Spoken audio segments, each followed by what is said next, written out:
और इस वक्त आप केंद्रीय गृह मंत्री अमित शाह को देख रहे हैं। सीधे आपको उनकी तस्वीरें बेमेतरा से दिखा रहे हैं। छत्तीसगढ़ के बेमेतरा पहुंचे हैं। अगले चरण में जहां चुनाव होने वहां बीजेपी और मेरे साथ का भाई पहुंचना बैठ शुरू। जाओ, तीनों लोग बैठ जाइए। मेरे साथ बोलिए, भारत माता की। क्यों भाई? दुर्ग वालों की आवाज को क्या हो गया है? अरे बैठ जाएंगे यार, तुम बैठ जाओ पहले, पीछे बैठते बैठते यार, बैठ जाइए। सभी लोग प्लीज बैठ जाइए भाई।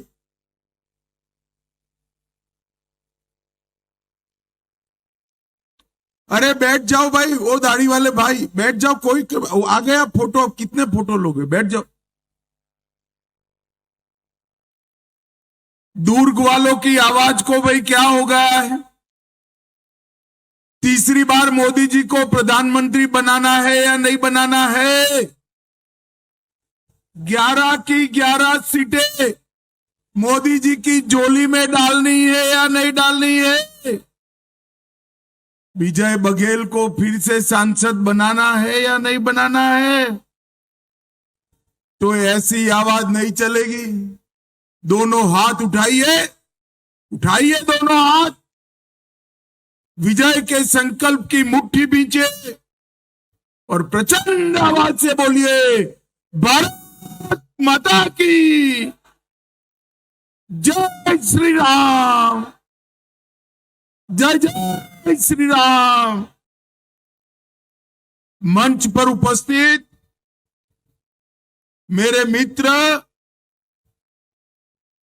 और हमारे उप मुख्यमंत्री श्रीमान साहू जी,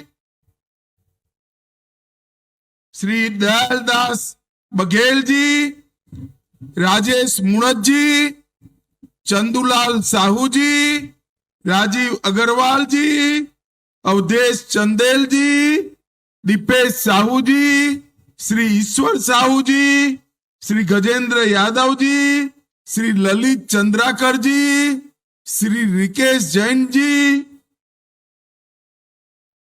डोमनलाल कोसवाड़ा जी, प्रेम प्रकाश पांडे जी, श्रीमती रामशिला साहू जी, और आज इस कार्यक्रम में आए हुए प्यारे भाइयों, बहनों, माताओं और मेरे जिगर के टुकड़े जैसे युवा मित्रों, आप सभी को मेरा नमस्कार।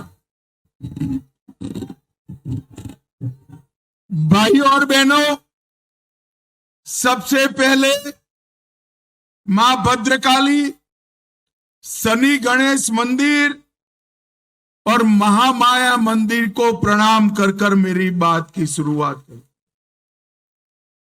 शहीद वीर नारायण सिंह, पूजनीय गुरु घासीदास जी और स्वर्गीय पंडित ठाकुर प्यारेलाल जी को भी प्रणाम कर कर मेरी बात की शुरुआत। भाइयों और बहनों, मैं यहां आया हूं तब कोई नहीं मानता था कि रविंद्र चौबे जैसे कद्दावर नेता को वो हरा देंगे, उनका सुपड़ा साफ। और छत्तीसगढ़ की जनता ने अपना मैंडेट दिया कि तुष्टीकरण की राजनीति छत्तीसगढ़ में नहीं चलेगी। भाइयों और बहनों, छत्तीसगढ़ को बनाने का विरोध एक कांग्रेस पार्टी करती थी। भाजपा के नेता और हमारे पूर्व प्रधानमंत्री भारत रत्न अटल बिहारी वाजपेयी ने छत्तीसगढ़ को बनाने का काम किया और 20 साल तक छत्तीसगढ़ में भाजपा सरकार चली और ये 20 साल के अंदर बीमारू छत्तीसगढ़ को विकसित छत्तीसगढ़ बनाने का काम भारतीय जनता पार्टी की सरकार ने किया। गरीबों को पीडीएस के चावल नहीं मिलते थे, हमने पहुंचाया।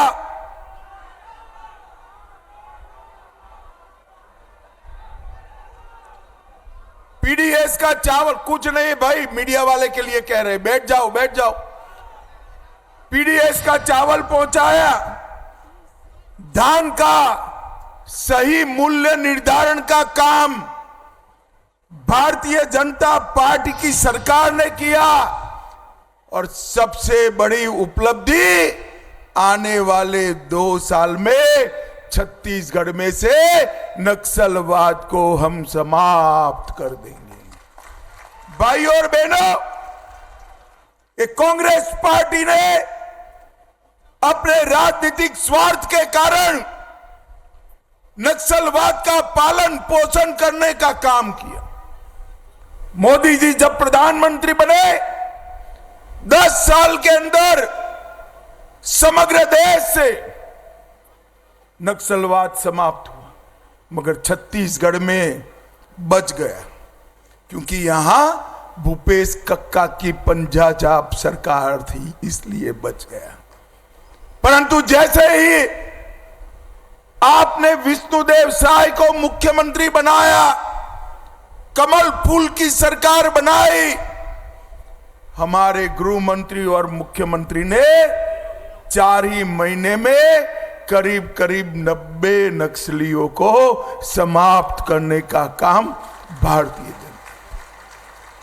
123 लोग अरेस्ट किए गए और 250 लोग हथियार छोड़कर शरण में आए। मैं आपको विश्वास दिलाना चाहता हूं, 2 साल दीजिए, मोदी जी को तीसरी बार प्रधानमंत्री बना दीजिए, छत्तीसगढ़ की भूमि से हम नक्सलवाद को समाप्त कर देंगे, समाप्त कर देंगे।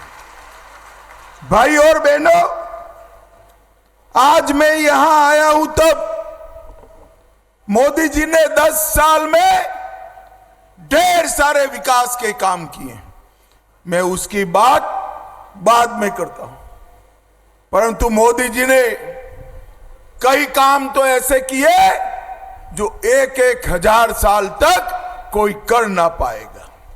मुझे बताओ भाई, ये छत्तीसगढ़ राम का नैनिहाल है, अयोध्या में राम मंदिर बनना चाहिए था या नहीं बनना चाहिए था?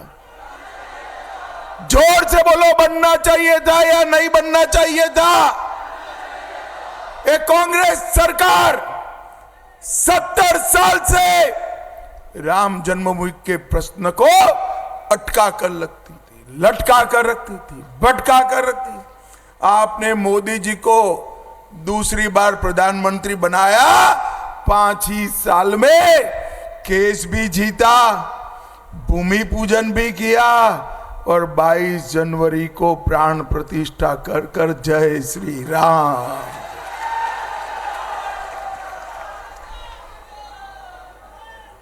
और ट्रस्ट वालों ने ये राहुल बाबा को निमंत्रण दिया, मगर राहुल बाबा प्राण प्रतिष्ठा में नहीं गए, क्योंकि उनको वो अपनी वोट बैंक का डर लगता है, वोट बैंक का डर लगता है। भाई और बहनों, जो लोग वोट बैंक की राजनीति करने के लिए रामलला की प्राण प्रतिष्ठा का निमंत्रण ठुकरा दे, वो लोगों को इस देश पर शासन करने का अधिकार नहीं।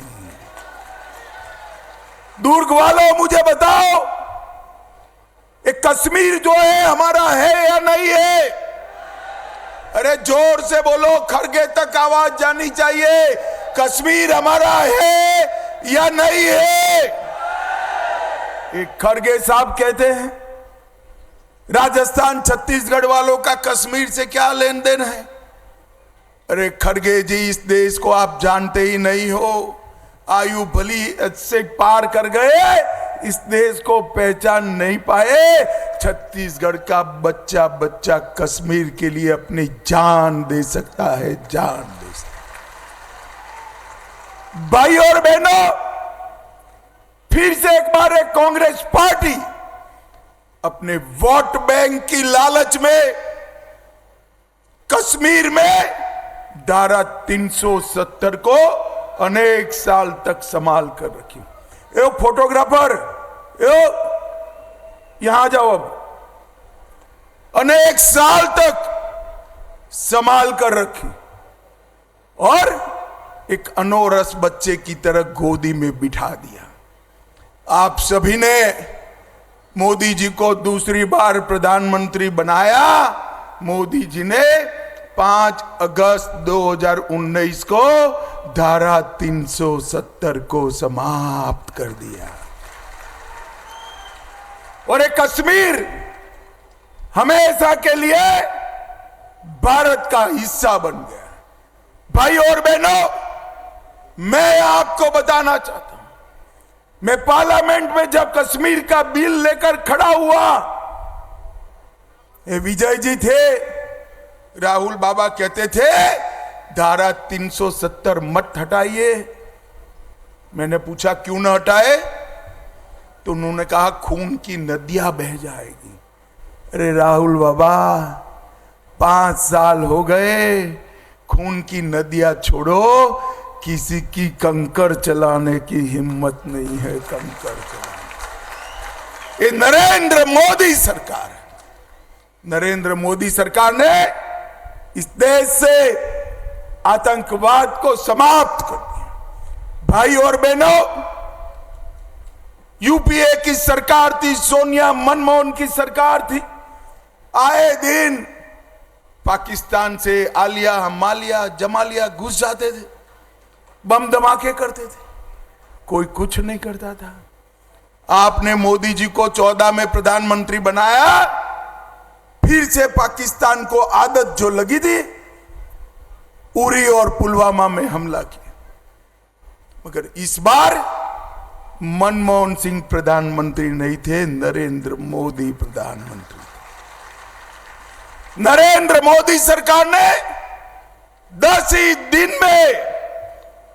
ही दिन में सर्जिकल स्ट्राइक और एयर स्ट्राइक कर पाकिस्तान के घर में घुसकर आतंकवादियों का सफाया करने का काम नरेंद्र मोदी जी ने इस देश को सुरक्षित करने का काम। मोदी जी ने 25 करोड़ गरीबों को गरीबी रेखा के बाहर निकालने का काम। 80 करोड़ गरीबों को प्रति माह 5 किलो चावल प्रति व्यक्ति प्रति माह मिलता है।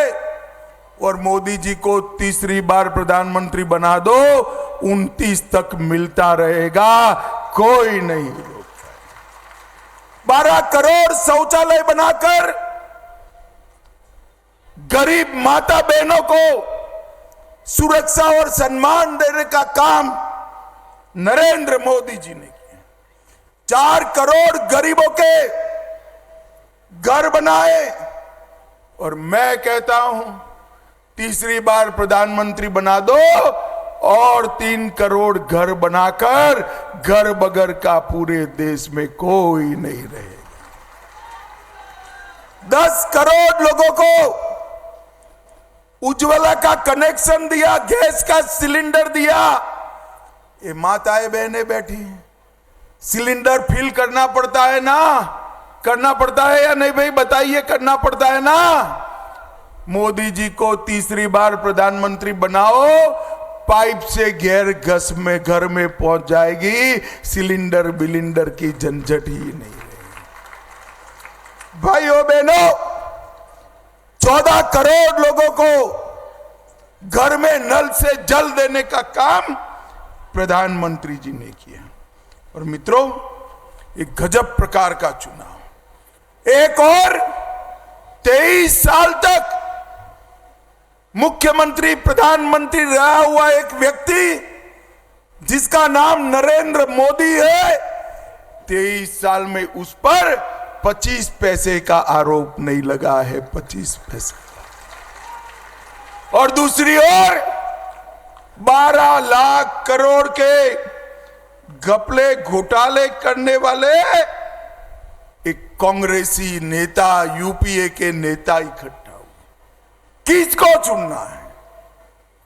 भूपेश बघेल एंड कंपनी जिन्हें महादेव के नाम से घोटाला किया, कोयला घोटाला किया, शराब घोटाला किया, एससी एसटी युवाओं को नियुक्ति का घोटाला किया, अनाज का घोटाला किया, सीमेंट घोटाला, रेत घोटाला, पीएससी घोटाला, डीएमएफ घोटाला, गोठान घोटाला।